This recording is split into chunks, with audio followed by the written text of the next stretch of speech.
Hi Mark, I'm Rita, and my Chinese name is He Wenshen, and my student number is S0641006.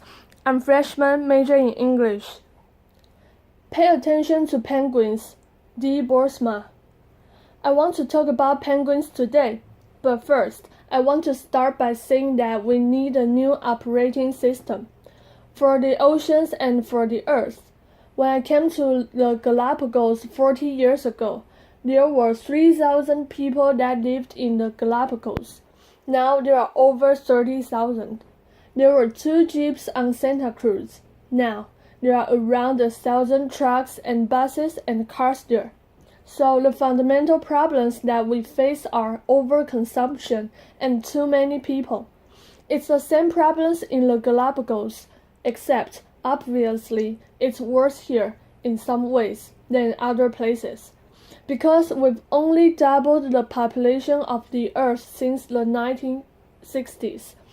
A little more than doubled, but we have 6.7 billion people in the world, and we all like to consume. And one of the major problems that we have is our operating system is not giving us the proper feedback. We're not paying the true environmental cost of our actions. And when I came at age 22 to live on Fernandina, let me just say that I had never camped before. I had never lived alone for any period of time, and I never slept with sea lions snoring next to me all night. But moreover, I'd never lived on an uninhabited island. Punta Espinosa is where I lived for over a year, and we call it uninhabited because there are no people there. But it's alive with life. It's hardly uninhabited, so a lot has happened in the last 40 years. And what I learned when I came to the Galapagos is the importance of wild places, wild things, certainly wildlife, and the amazing qualities that penguins have. Penguins are real athletes. They can swim 173 kilometers in a day. They can swim at the same speed day and night. That's faster than any Olympic swimmer. I mean, they can do like 7 kilometers an hour and sustain it. But what is really amazing, because of this deepness here, emperor penguins can go down more than 500 meters and they can hold their breath for 23 minutes. Magellanic penguins, the ones that I work on, they can dive to about 90 meters and they can stay down for about 4.6 minutes. Humans without fins, 90 meters, 3.5 minutes. And I doubt anybody in this room could really hold their breath for 3.5 minutes. You have to train to be able to do that. So penguins are amazing athletes. The other thing is, I've never met anybody that really doesn't say that they like penguins. They're comical, they walk upright, and of course, they're diligent. And more importantly, they're well dressed. So they have all the criteria that people normally like. But scientifically, they're amazing because they're sentinels. They tell us about our world in a lot of different ways, and particularly the ocean. This is a picture of a Galapagos penguin that's on the front of a little zodiac here in the Galapagos. And that's what I came to study. I thought I was going to study the social behavior of Galapagos penguins, but you already know penguins are rare. These are the rarest penguins in the world. Why I thought I was going to be able to do that, I don't know. But the population has changed dramatically since I was first here. When I counted penguins for the first time and tried to do a census, we just counted all the individual beaks that we could around all these islands. We counted around 2,000, so I don't know how many penguins there really are, but I know I can count 2,000. If you go and do it now, the national parks count about 500. So we have a quarter of the penguins that we did 40 years ago, and this is true of most of our living systems. We have less than we had before, and most of them are in fairly steep decline, and I want to just show you a little bit about why. Brain.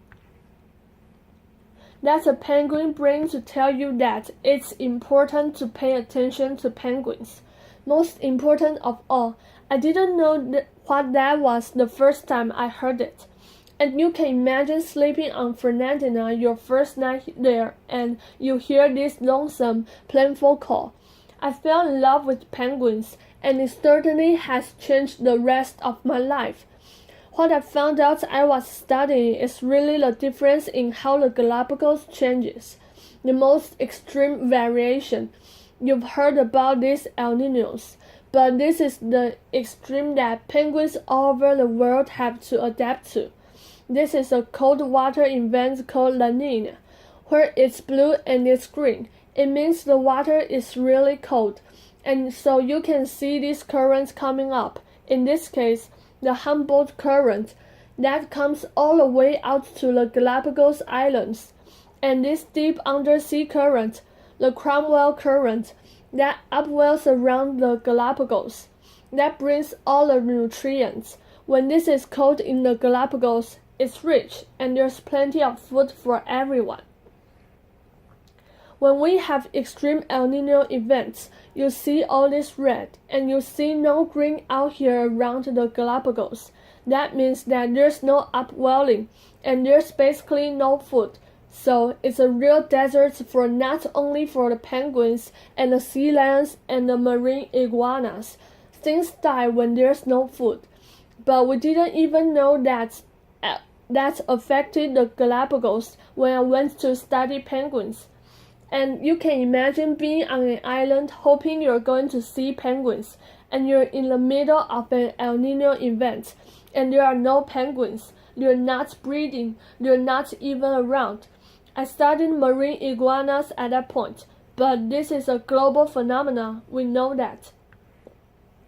And if you look along the coast of Argentina, where I work now, at a place called Punta Tambo, the largest Magellanic penguin colony in the world down here about 44 degrees south latitude. You see that there's great variation here. Some years, the cold water goes all the way up to Brazil, and other years, in these La Niña years, it doesn't. So the oceans don't always act together, they act differently. But that is the kind of variation that penguins have to live with, and it's not easy. So when I went to study the Magellanic penguins, I didn't have any problems. There were plenty of them. This is a picture at Punta Tambo in February showing all the penguins along the beach. I went there because the Japanese wanted to start harvesting them and turning them into high-fashion golf gloves, protein and oil. Fortunately, nobody has harvested any penguins, and we're getting over 100,000 tourists a year to see them. But the population is declining, and it's declined fairly substantially. About 21% since 1987, when I started these surveys, in terms of number of active nests. Here, you can see where Punta Tambo is, and they breed in incredibly dense colonies.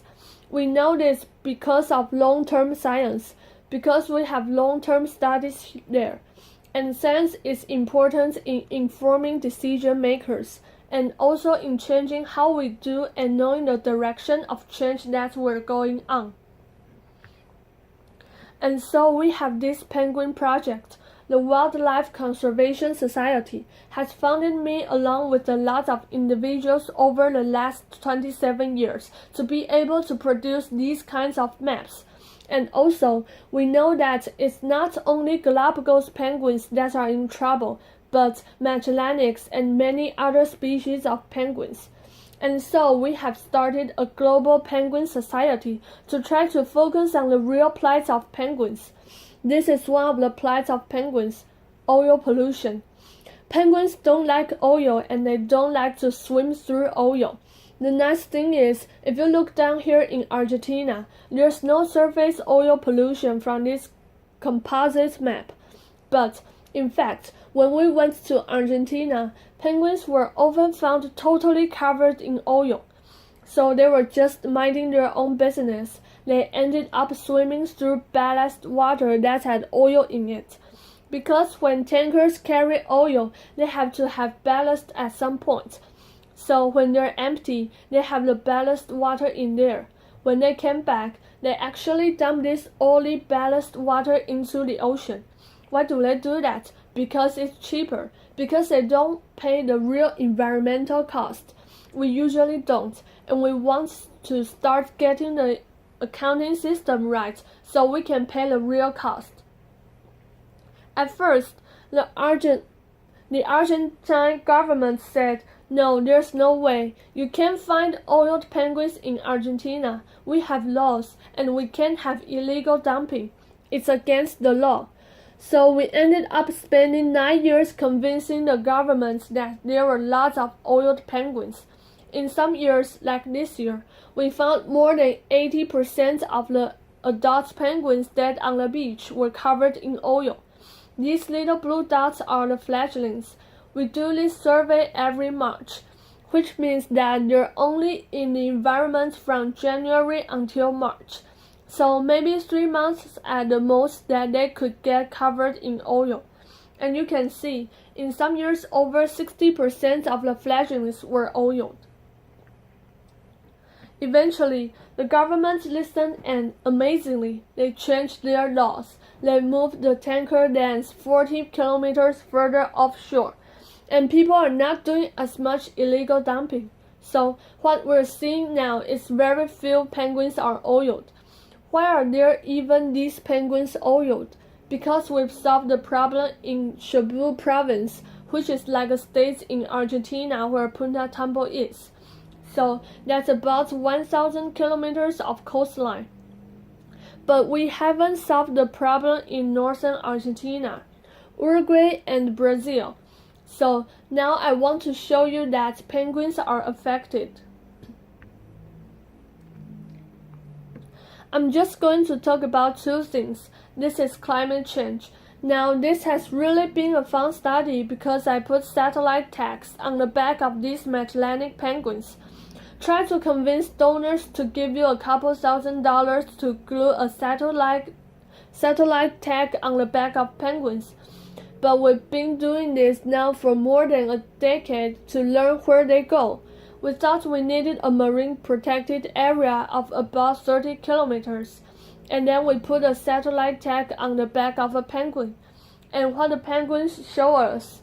And these are all the little dots from where the penguins' positions were for penguins in incubation in 2003. And what you can see is some of these individuals are going 800 kilometers away from their nest. So that means as their mate is sitting on the nest incubating the eggs, the other one is out there foraging. And the longer they have to stay calm, the worse condition the mate is in when the mate comes back. And of course, all of this then leads to a vicious cycle and you can raise a lot of chicks. Here you see in 2003, these are all the dots of where the penguins are. They were raising a little over a half of a chick. Here, you can see in 2006, they raised almost 3/4 of a chick per nest. And you can see that they're closer to Punta Tambo. You're not going as far away. This past year, in 2009, you can see that they're now raising about 1/4 of a chick, and some of these individuals are going more than 900 kilometers away from their nest. So it's kind of like you having a job in Chicago, and then you get transferred to St. Louis, and your mate is not happy about this because you've got to pay airfare because you're gone longer. The same thing's true for penguins as well, and they're going about an average now 40 kilometers further than they did a decade ago. We need to be able to get information out to the general public, and so we started a publication with the Society for Conservation that we think presents cutting-edge science in a new, novel way. Because we have reporters that are good writers that actually can distill the information and make it accessible to the general public. So, if you're interested in cutting-edge science and smarter conservation, you should join with our 11 partners.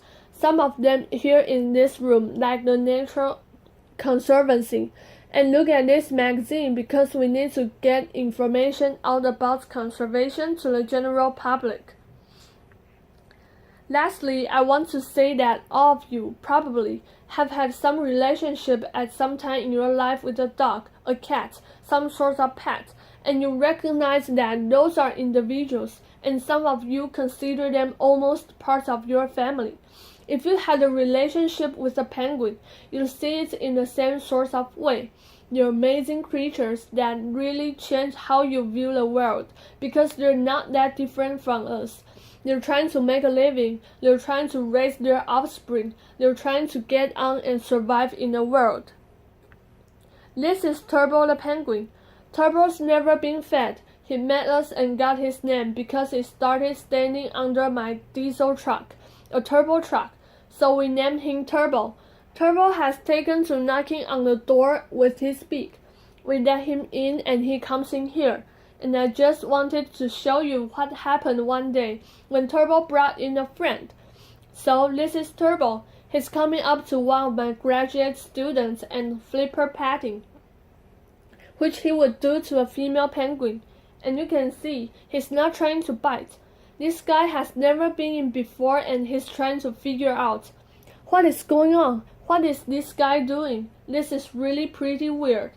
And you'll see soon that my graduate student, and you'll see, Turbo's pretty intense on his flipper patting, and now he's looking at the other guy, saying, "You are really weird, and now look at this, not friendly."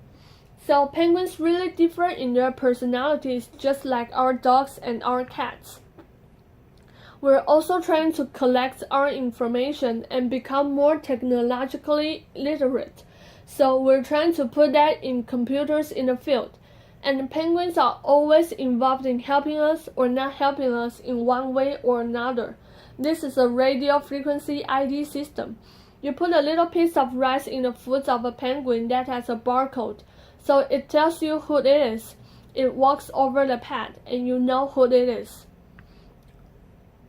Okay, so here are a few penguins coming in. See, this one's coming back to its nest.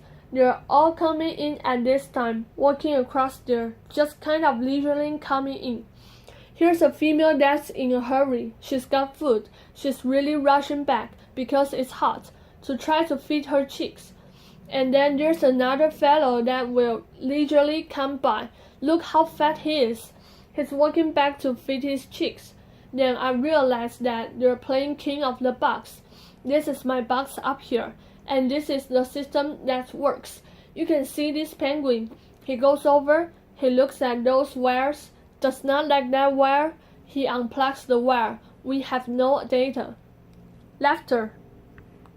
So they really are pretty amazing creatures.